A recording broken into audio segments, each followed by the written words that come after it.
Hai, apa kabar semuanya? Semoga kabar Anda baik-baik saja. Terima kasih karena sudah memberikan support dan juga kesetiaan Anda untuk membangun channel Codot Film. Yuk kita lanjutkan alur ceritanya, sambil siapin kopi dan cemilan, setting suara volume full. Gasken. Maju ke doang. Waktu berlalu saat musim semi pergi dan musim gugur tiba. Tanpa ada yang menyadarinya, setahun penuh telah berlalu sejak pertempuran yang menggetarkan jiwa itu terjadi di dalam Akademi Dalam. Selama 1 tahun ini, Akademi Dalam, yang pada dasarnya telah berubah menjadi reruntuhan selama pertempuran besar saat itu, berubah total. Dalam 1 tahun, ada mahasiswa lama yang keluar dan lebih banyak mahasiswa baru yang berdatangan. Seluruh Akademi Dalam masih dipenuhi dengan vitalitas. Setiap hari, ada banyak sekali siswa yang mengeluarkan keringat seperti hujan saat mereka bekerja keras untuk mendapatkan kemuliaan, peringkat kuat. Seiring waktu mengalir melewati jari-jari seseorang, terkadang akan ada seseorang yang akan mengarahkan pandangan mereka ke menara penyulingan ki langit yang berkobar, yang berdiri di sudut Akademi Dalam. Mereka mengingat pertempuran besar yang menggetarkan jiwa yang secara bertahap terkubur jauh di dalam ingatan mereka.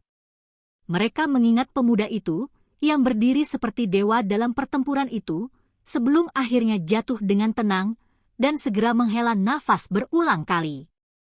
Jika orang itu masih hidup, kemungkinan besar dia akan menjadi orang terkuat di Akademi Dalam selain penatua pertama Sukian.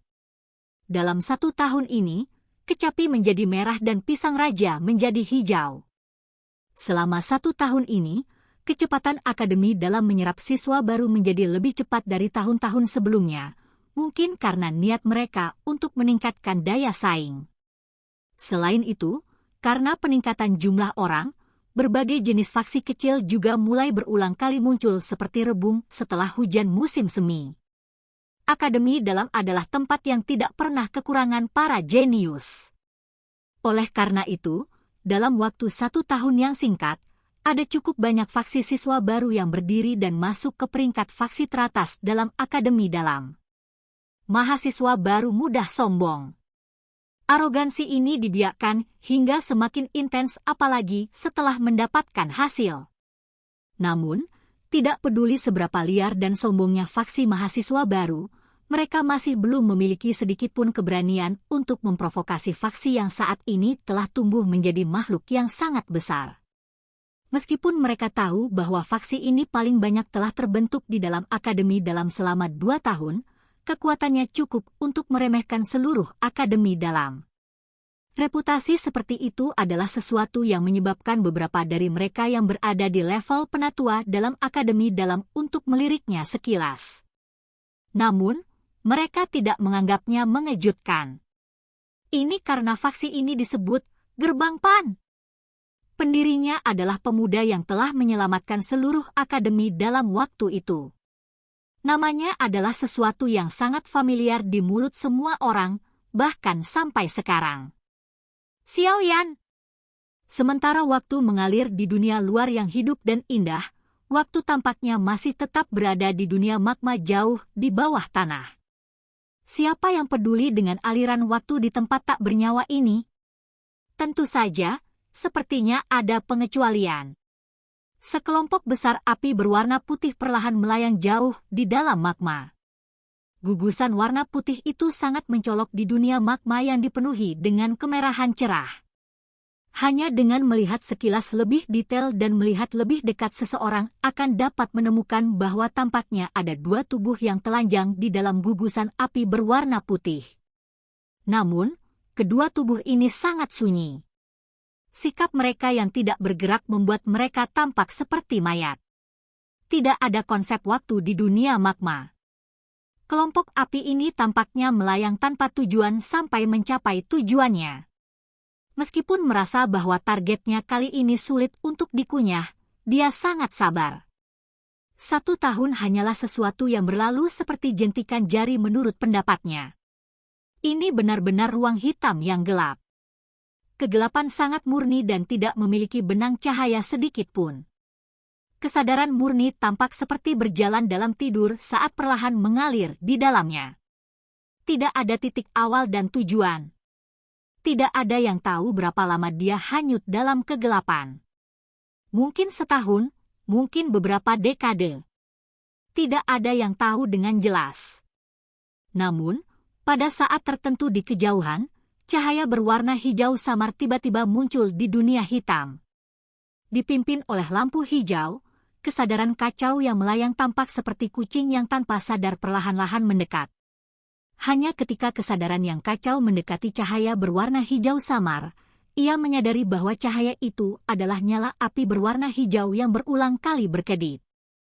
Kemudian, nyala api tidak terlalu besar, tetapi memancarkan perasaan hangat yang menyusup ke dalam jiwa. Disinari oleh cahaya hangat itu, kesadaran yang kacau itu sepertinya perlahan terbangun. Arus ingatan dengan cepat muncul, menyebabkan kesadaran pada akhirnya menemukan sesuatu yang aslinya adalah miliknya. Saya masih hidup. Suara gumaman yang sangat samar terdengar di dunia gelap hitam ini.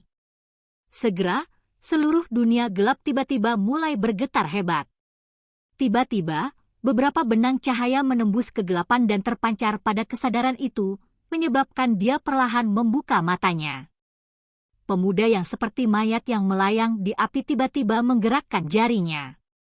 Segera, matanya yang tertutup rapat terbuka dengan tiba-tiba. Di mana-mana yang dilihatnya masih ada kemerahan cerah dalam ingatannya dan gugusan api yang pernah paling dia takuti.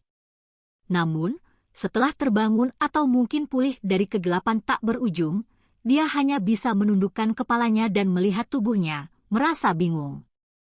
Bangunannya yang kuat dan adil tidak sedikit pun rusak. Jari-jarinya perlahan dikencangkan dengan cara yang agak asing. Kekuatan yang belum pernah dia rasakan sebelumnya tiba-tiba muncul. Kehilangan itu perlahan menghilang dari matanya yang seperti tinta hitam. Pikiran pemuda telanjang itu bergerak. Tanpa memasuki kondisi latihannya, dia langsung bisa melihat dengan jelas segala sesuatu di dalam tubuhnya. Jalur ki yang telah menjadi terdistorsi dan kering sebelum dia kehilangan kesadaran seperti banyak pipa luas sebening kristal yang memancarkan cahaya fluoresen redup. Meskipun mereka tidak bergerak, dia masih bisa dengan jelas merasakan bahwa jalur ki yang saat ini ada di tubuhnya memiliki semacam transformasi drastis dibandingkan dengan masa lalu terlepas dari apakah itu dalam hal ketangguhan atau kelebaran.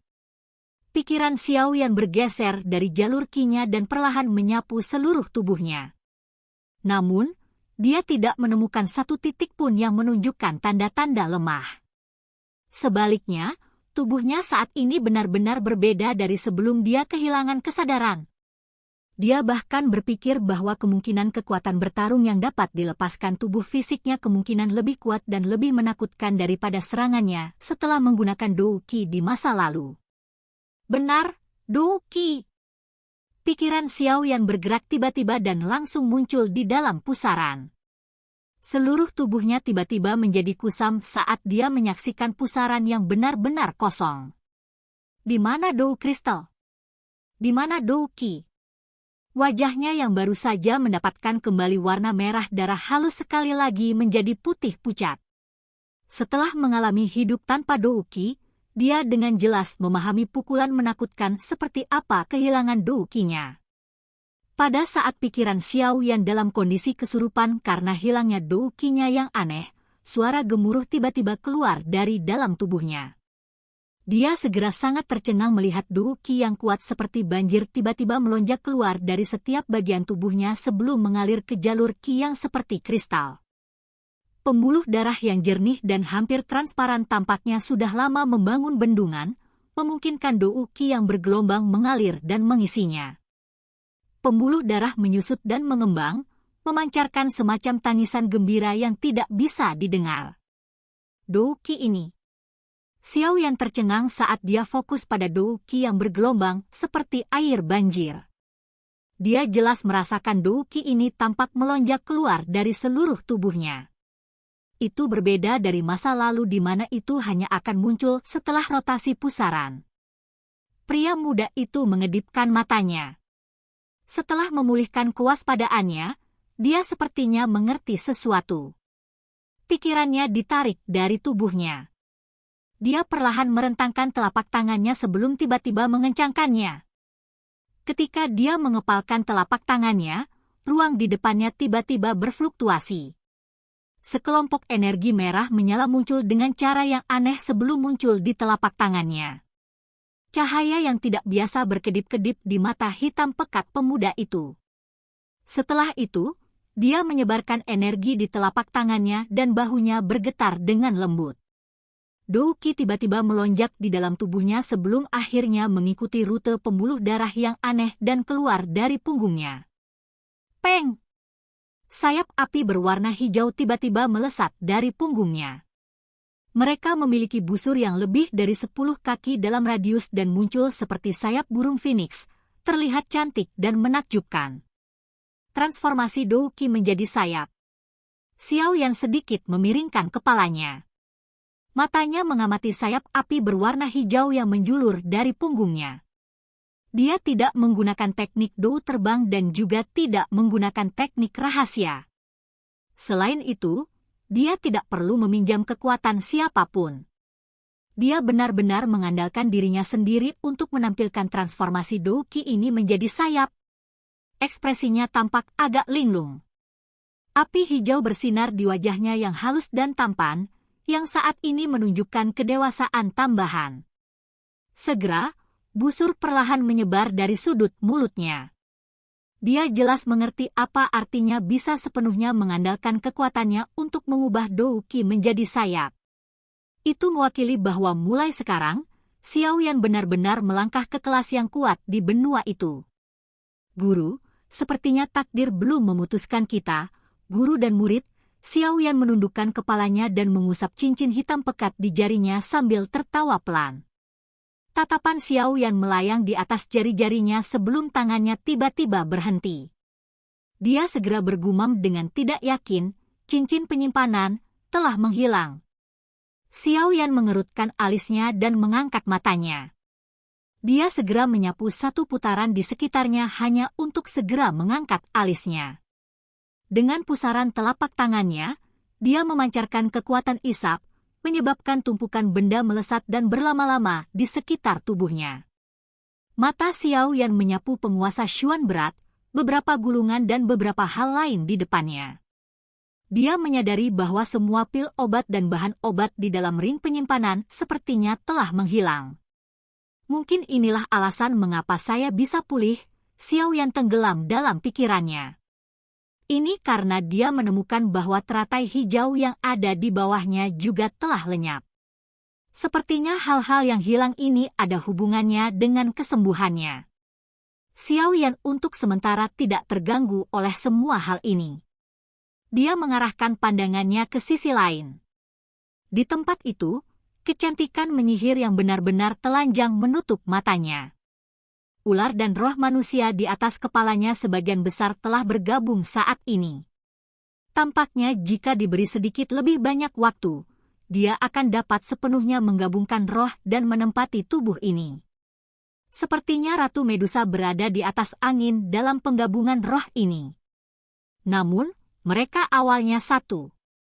Heaven Swallowing Python lahir karena dia saat dia hidup karena Heaven Swallowing Python. Xiao Yan merasa ragu-ragu saat melihat penggabungan Ratu Medusa yang sangat mulus. Akhirnya, dia meninggalkan pikiran itu. Wanita ini mungkin temperamental tetapi dia mungkin bisa membantunya di masa depan. Jika itu di masa lalu, Xiao Yan secara alami akan sangat takut padanya ketika Yao Lao jatuh tertidur. Sekarang, bagaimanapun, dengan peningkatan besar dalam kekuatannya, Xiao Yan sudah memiliki kemampuan untuk melindungi dirinya sendiri. Bahkan dengan kekuatan Ratu Medusa, tidak akan semudah membunuhnya seperti di masa lalu di mana membunuhnya semudah membunuh semut. Ini adalah jarak antara Dou Wang dan Dou Ling. Di mata orang yang benar-benar kuat, hanya seseorang yang telah mencapai kelas Dou Wang yang bisa disebut kuat. Semua orang di bawah Dou Wang adalah semut. Kata-kata ini tidak bohong. The Fallen Heart Flame tiba-tiba bergetar tepat saat Xiao Yan sedang merenung. Segera, sepasang cahaya hijau samar perlahan muncul. Desisan marah segera terdengar saat sepasang cahaya hijau itu menyapu Xiao Yan yang hidup. Cahaya itu segera mengintensifkan dan sekelompok api hati yang intens sekali lagi muncul dengan aneh di hati Xiao Yan sebelum terlibat dalam kehancuran yang disengaja. Ekspresi Xiao Yan juga berubah sedikit saat nyala hati muncul di dalam tubuhnya. Di premis bahwa dia hampir terbunuh oleh Fallen Heart Flame, dia saat ini juga sangat takut dengan nyala hati. Namun, sementara dia dengan tergesa-gesa menggerakkan doukinya dalam persiapan untuk menekan nyala api jantung, dia tercengang untuk menyadari bahwa meskipun sekumpulan api jantung keluar sekuat tenaga untuk melepaskan suhu tinggi yang menakutkan, itu tidak menyebabkan Xiao Yan dari yang diharapkan. Kehancuran atau rasa sakit yang hebat. Sebaliknya, itu menyebabkan tubuhnya dipenuhi dengan perasaan hangat. Xiao Yan mengusap rambut hitamnya yang tumbuh kembali. Wajahnya bingung, jangan bilang kalau aku sudah terbiasa dibakar. Yao Lao sudah tertidur jadi secara alami tidak ada orang yang bisa menjawabnya. Namun, karena Xiao Yan telah menemukan bahwa Flame Heart Flame tidak lagi berpengaruh banyak padanya, maka sudah waktunya untuk menagih hutangnya. Xiao Yan perlahan mengangkat kepalanya dan menatap dua titik cahaya hijau samar itu. Senyuman tebal dengan cepat mengembang dari sudut mulutnya.